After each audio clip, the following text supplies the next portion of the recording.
Welcome to Board Game Binge, the place where we bring you bite-sized, bingeable board game content from across the industry. I'm your host, James Staley, and in this episode, we're chatting with the legendary Phil Walker Harding, designer of Sushi Go, Imhotep, Baron Park, and many, many others. Recently, Phil launched Joey Games with his wife, Meredith. Phil, welcome to the binge. How you doing, my friend? Thank you for that welcome. No, it's lovely to be here to chat to you. Thanks for having me. It is, man. I'm going to hope we can get through this in 30 minutes. There is a huge portfolio we have to talk about here. I reached out to you several weeks ago, starting off with Gizmos, which is one of my favorite games that I have in my portfolio. Of course, I've got Sushi Go on my shelf. We're talking just off air 2 seconds ago. Imhotep is on my shelf as well. Baron Park, which is I use some elements of that in inspirations to some things that we had created, some of those kind of Tetris mechanisms and so forth.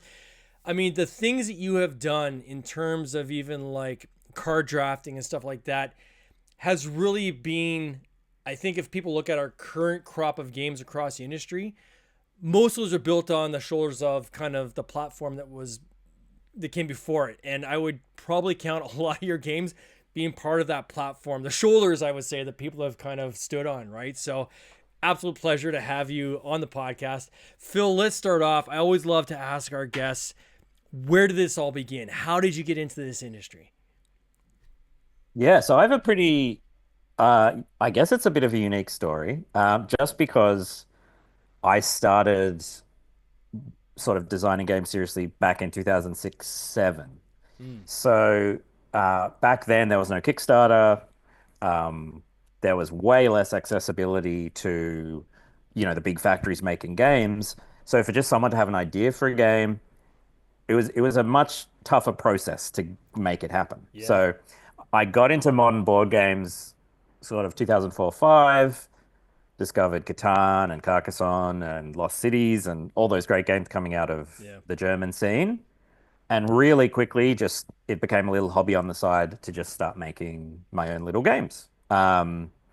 So that's how it started. And when I had something that I quite liked, I thought, oh, I could make 100 copies of this, maybe, and just sell them. Yeah. So that's what I did. I handmade. So my very first self-published games were handmade. Got, cards printed at a business card printer, No way. made the boxes myself. So very, DIY. Oh my God. Went to some local conventions to sell, sold a little bit on a website. And that's how I started. And then very slowly, my early game Archaeology, the card game got picked up by Z-Man Games.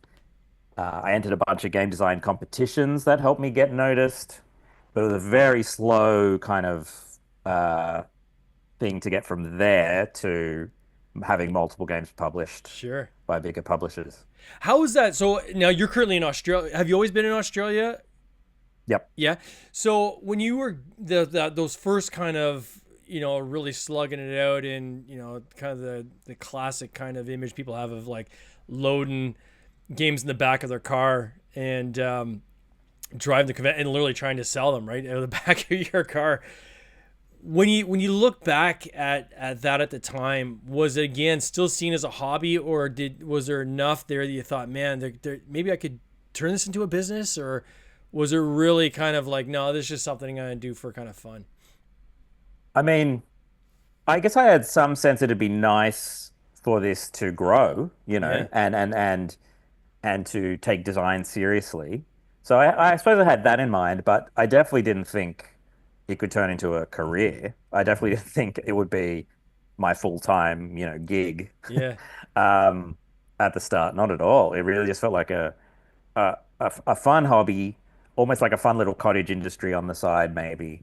Um, but yeah, didn't expect it, and it was very slow in sort of materializing. So it kind of happened so gradually as well that there was no moment where I was like, now I'm a game designer. It just kind of slowly ramped up over, almost 20 years now, I can't believe. Yeah. That first, like, so the first one where you're making like the cards with business cards, do you have, did you keep any copies of that? Yeah, yeah. So the very first thing I did was a game that was called Archaeology, Yep. and it was like, yeah, that was a nightmare to make. Boxes, like tokens I made, I cut out the boxes I made. It was just quite a production. I made about 100 of those. I've still got one. Still have one. Mm.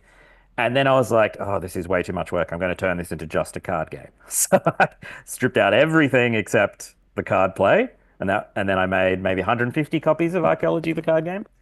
I also did a party game, an abstract game, and this was all done just, by assembling components myself and putting things together. But yeah, I still have copies of each of those sitting around in a box.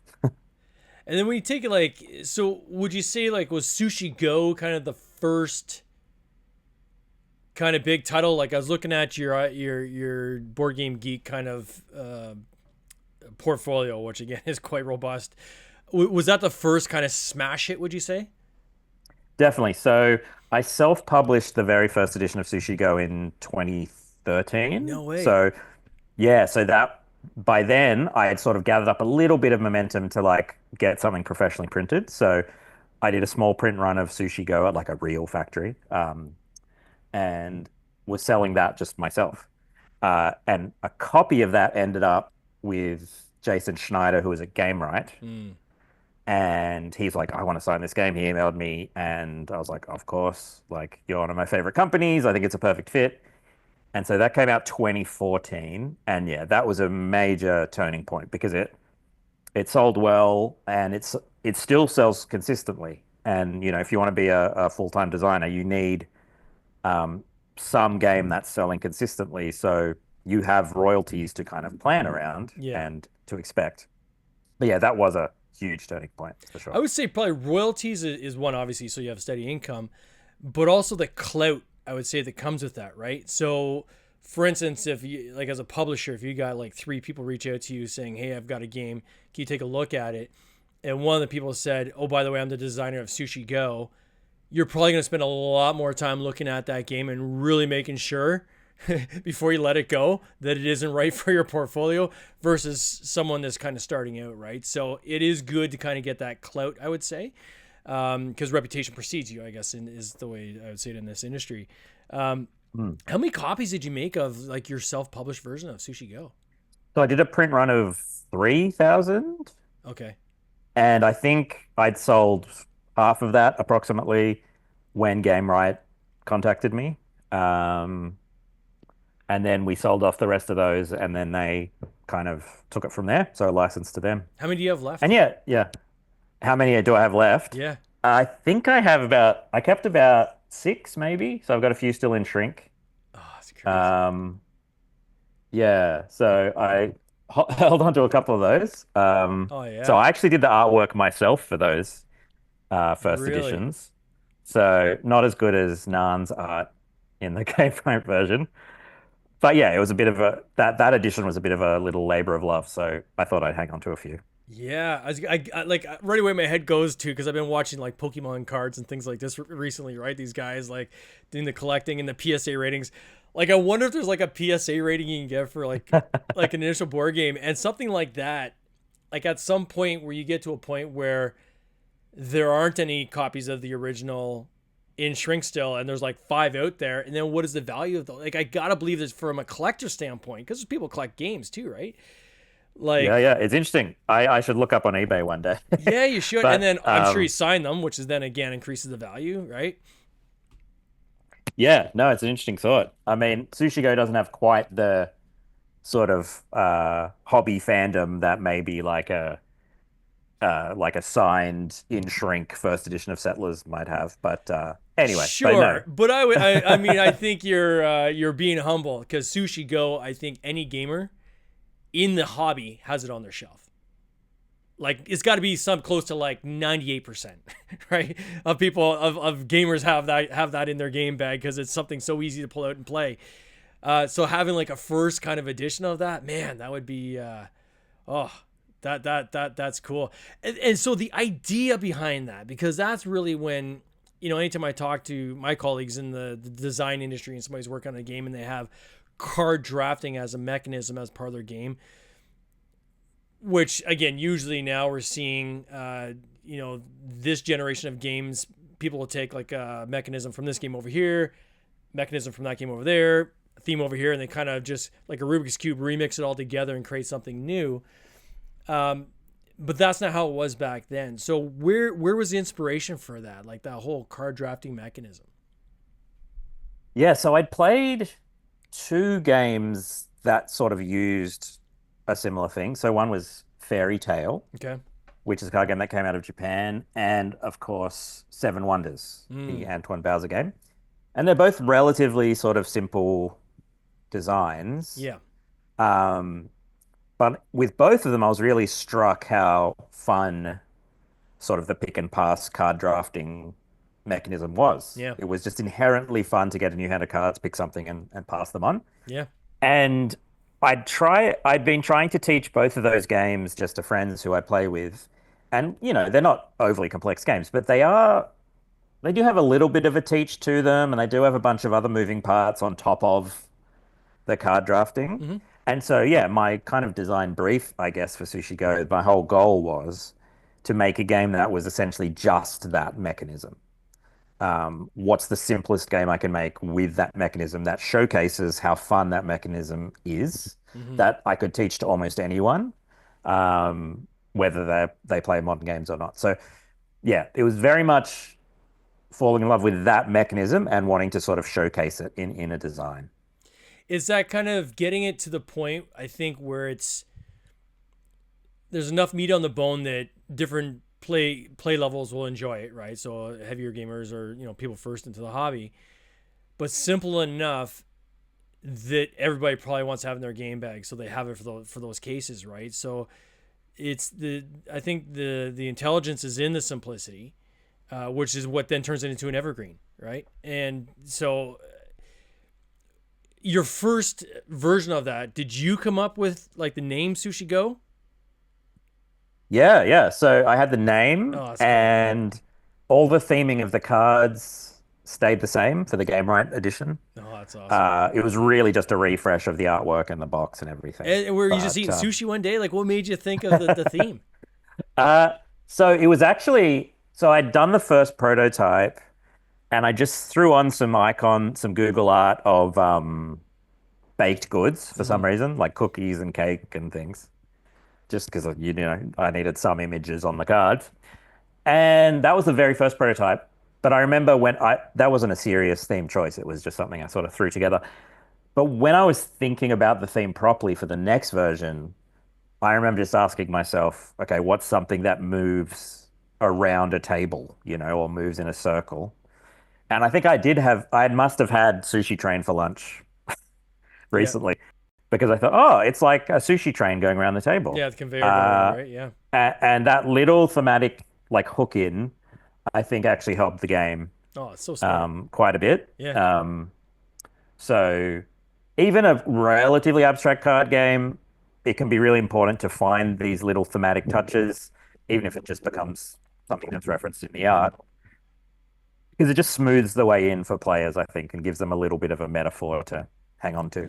Is that how you approach most of your games? Is it like, do you usually come up with a theme and then the publisher kind of takes the ball from there and obviously updates the artwork and so forth? But is thematically most cases it's coming from you?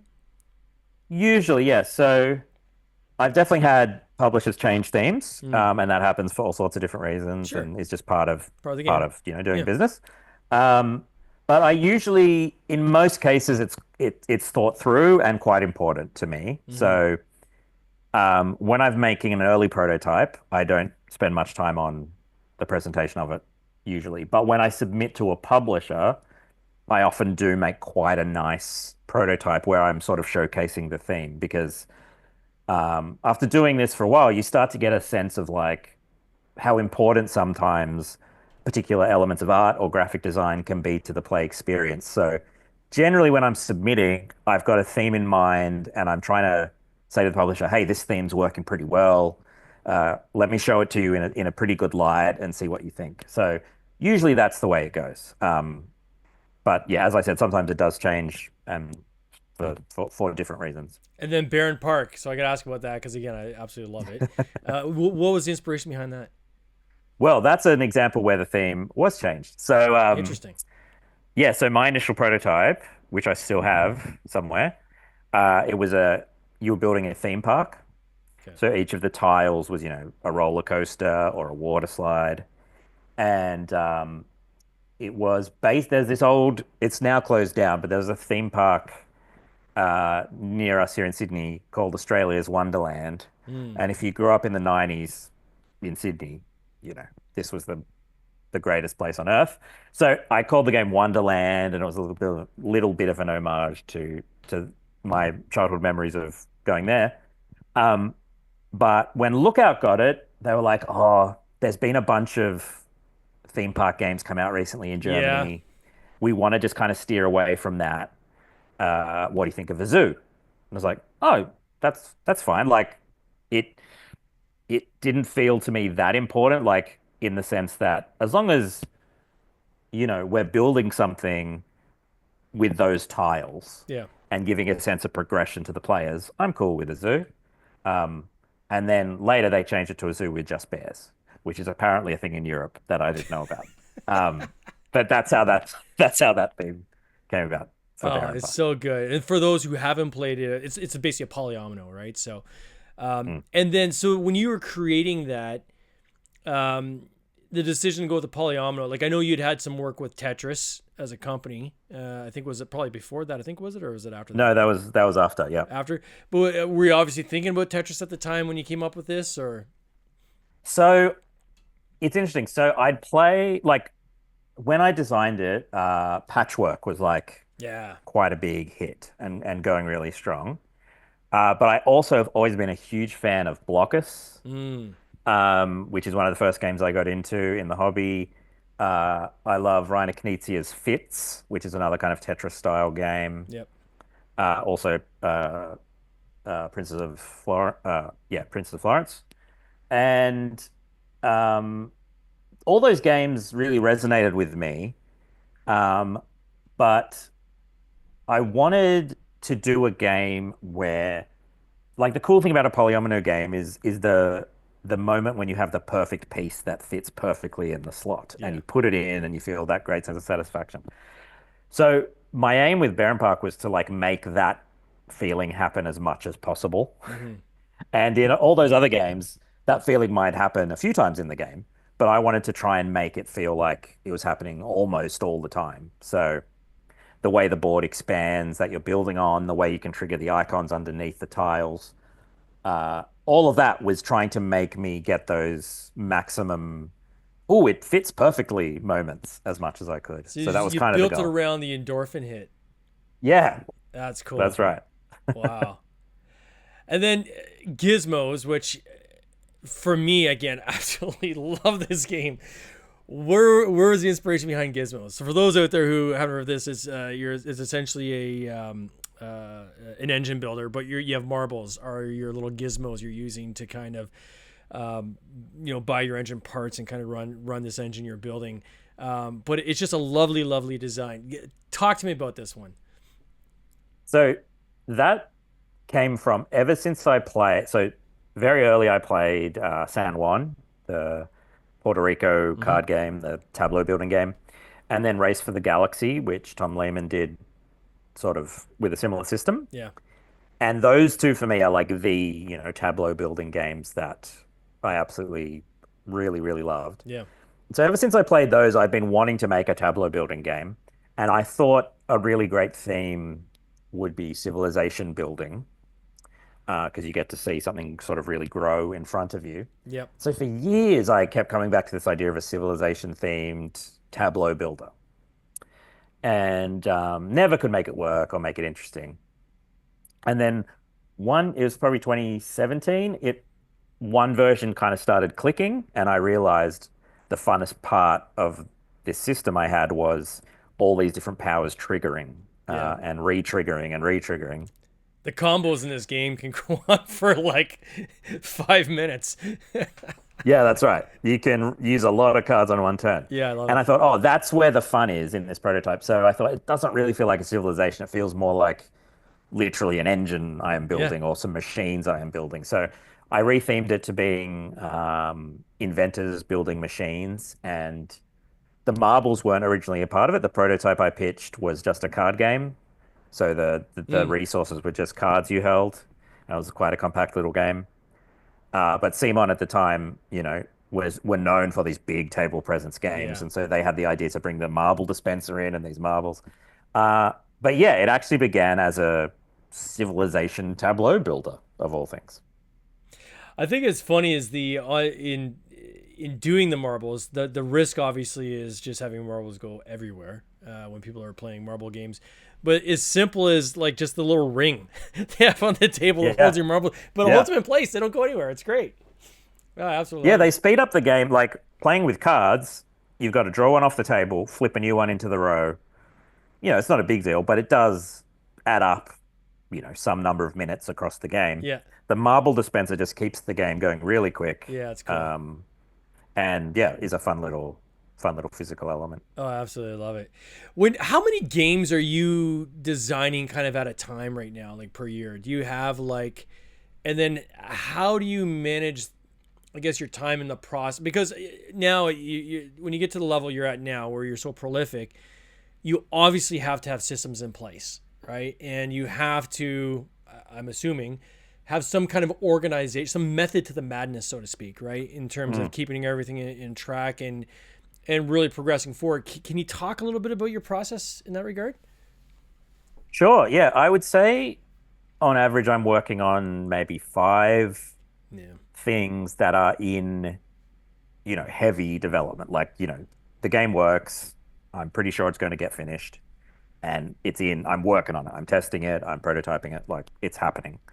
Probably around five at a time. And then I'd say there's another 10 that are in the kind of notebook, early development, fiddling around with phase. So yeah, generally there's like at least a dozen things happening at once. And for me, I find it really important to be around that number because just the way I guess my brain works is being able to move through between different projects Yeah. and different ideas really keeps my mind fresh and engaged.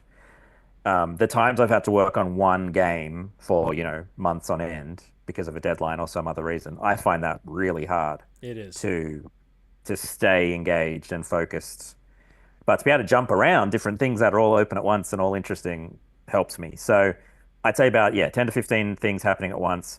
And yeah, a few years ago, I did like start to lose track of everything. And I was like, it's too much. I need some system, you know? And a lot of creative people probably don't like the idea of coming up with some rigid system to track your creative projects. But a friend of mine kind of advised me a bit about this and helped me out and suggested Trello as Mm. a system to use. I don't know if you've used Trello, but it's kind of like a big ideas board, and you can Yeah. open different projects and move them around lists and attach notes and photos to kind of different projects. Hmm. It's quite simple, but for me, that ability, especially to be able to move, so say I've got, gizmos as a item in Trello. I can move it from, one list, which is ideas, and then I can move it to development, and then I can move it to prototyping, and then I can move it to pitched, now waiting from publisher. And being able to just move Mm. things around really helped me. And also being able to attach, I might do some notes in a notebook about a game. I can snap a photo of those notes and pop it on the Trello for that game. Oh, that's cool. If if I pitched a game 5 years ago to someone and I've forgotten, did I actually pitch that to that company? I can look up and see the notes I've written in about it. So that's helped me. I know every designer has their own like little system they use, Yeah.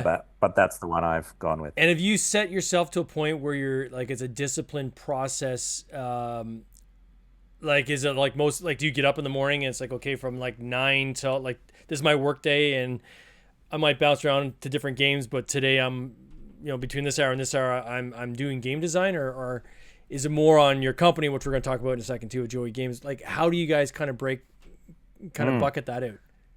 Yeah, this is what I find the hardest about being a freelancer, Yeah.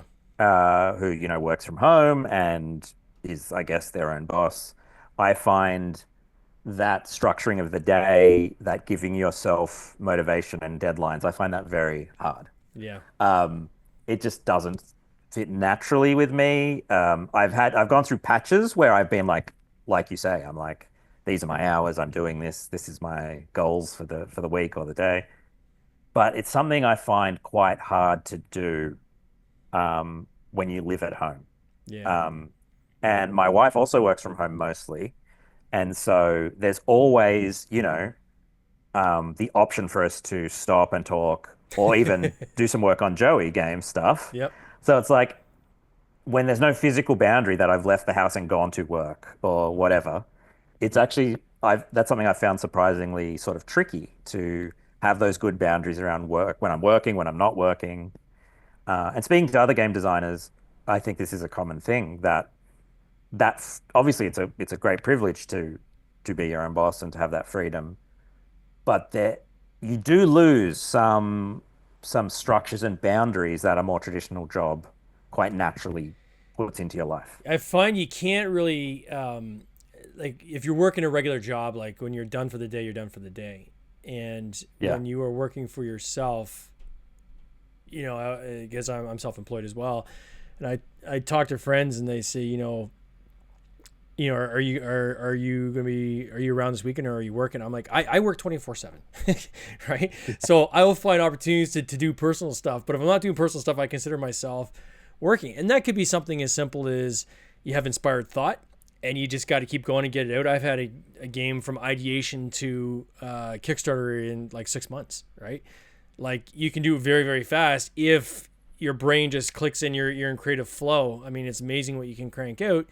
And I've had other times when I've got something that I know I have to design it for someone that I've been, we've agreed on doing a project, and it just grinds along because you don't have that same kind of creative flow. So you're trying to kind of like force yourself through the steps, and that can be excruciating, right? So sometimes you have to just wait till it hits you, and that might be at like 10 o'clock at night, Yeah, right? for sure. Yeah. And you And got to get it out, because if yeah, you don't, you're gonna lose it. yeah. And then what do you do the next day? Do you say, well, I worked from 10 till midnight, So I'm so gonna sleep today I in. won't work for 2 days, like for 2 hours? Like it's a hard thing to kind of quantify as well. Yeah. So something I've realized more and more is I don't think I used to think of thinking about a game as work, Mm. you know? So I'd go for a walk. The whole time I'm thinking through a problem in my head for something I'm working on. I might take a notebook, I might write notes, I might toss ideas around. And I get home and I'd be tired, like my brain's a bit fatigued. I'd be like, why am I so tired? I just went for a walk. What's the problem? But like the game design brain is a funny thing. You can be doing work and it might not look like work or even feel like work, but you're actually really focused Yeah. on a particular issue that you're trying to work through. So yeah, it's a funny thing. It's a strange thing to try and um, kind of do all this in a way where your week feels kind of just normal. Yeah. No Uh, kidding. yeah, yeah. And then how did Joey? So Joey Games is a pivot now. So you and your wife have, Meredith, has created this company called Joey Games. So what is Joey Games? Tell me about Joey Games. Yeah, so Meredith and I had wanted to do something together in board gaming for a while. We thought of a few different projects that might work, but sort of during the pandemic times, we came up with this idea of like a small publisher here in Australia that would particularly focus on putting out games with Australian themes. Mm. We just were aware that b- I've always been aware that board games are powerful kind of cultural texts, if you will. Hmm. So like especially board games that get played for decades or generations, they have a story to tell and they do inform the way we think about things. So like you can only, I don't know how you even begin to understand how Monopoly has like made generations of kids think about business, uh, Yeah, real owning estate. land, Hmm. being a landlord, real estate, like all of those lessons we imbibed from that game must have shaped us in some ways. And you could make arguments about that shaping not being particularly good. Um, so I've always been aware of that. And I've also been aware that here in Australia, we have a little, like, a lot of our cultural artifacts are kind of very cringy and very much like a lot of board games that'll come out here are just sort of making fun of Aussie cliches and Mm. slang and just just not really treating the peoples and the animals and the plants of this wonderful place where we live with just like a simple love and respect. And so we thought that's something we could contribute a little bit to maybe. So putting out games that are kind of about Australian birds, or about wombats or koalas, or things that are just beautiful, and maybe in some ways getting people to start thinking about, well, how could we love and care for these things that are so unique and so special? That was kind of a little thought that really got us going, and so that's why we started Joey. And then so, and I was just showing on screen here while you're talking, like wombat poo, scribbly gum, pass the party food. So the style very much seems more kind of party style, kid focused. Is that fair, or like is that the zoning going Yeah, on, or I think the word we try and use is sort of intergenerational. So, okay, like, like family we friendly? really love the idea of the very young and the very old playing together. Mm, And so, when we make a game, our games are sort of aimed at, the 6 to 10-year-old playing with, parents or grandma or anyone. So, definitely trying to make games that are fun across the board, but with that kind of nod to we think this game can bring generations together. That's something we're kind of going for too. that's awesome. And I was just showing on the screen here too, that you have a certain percentage of your profits go towards the indigenous population as well. Yeah, so we do a few things with Joey with giving. So when we set up Joey, we tried our best to learn about what it means to be a sort of a sustainable and ethical company. Mm-hmm. So we engaged some consulting on that, and a few of the things we came up with were definitely sort of sustainable and ethical production. So we're using factories that we feel are sort of pushing the envelope forward for how games can be plastic free and have less of an impact on the environment. But we also wanted to make sure we were doing some giving as a company as well. So for each game we release, we have a little giving percentage to a different charity, but we also give some of our total income each year to a local Indigenous group nearby us, Mm-hmm. a women's centre, and we think that's just an important way to recognise Aboriginal and Torres Strait Islander people here in Australia, Yeah. and to sort of thank them for being custodians of the land on which we now work. Oh, that's awesome. What's the next step for you as a both as a designer and kind of this business owner? Can you talk about, like, is there anything kind of on the horizon you're working on? Anything like that you can tease or talk about? Well, I mean, we're sort of bracing for the big release of Wombat Poo, the new Joey game. It's just come out here, about to come out in the States. Yeah. It's a silly little stacking game. I don't know if you knew that Wombat Poo was shaped like cubes, but it is. And could there be a better idea for a dexterity game? I That's don't think awesome. so. So that's sort of just about to happen. Always working on lots of different things. I guess one thing I can kind of tease is I just finished a game that is in the Sushi Go universe, if you Universe. will. Okay. So there's more coming for people who are into Sushi Go. So that'll get announced pretty soon. Yeah.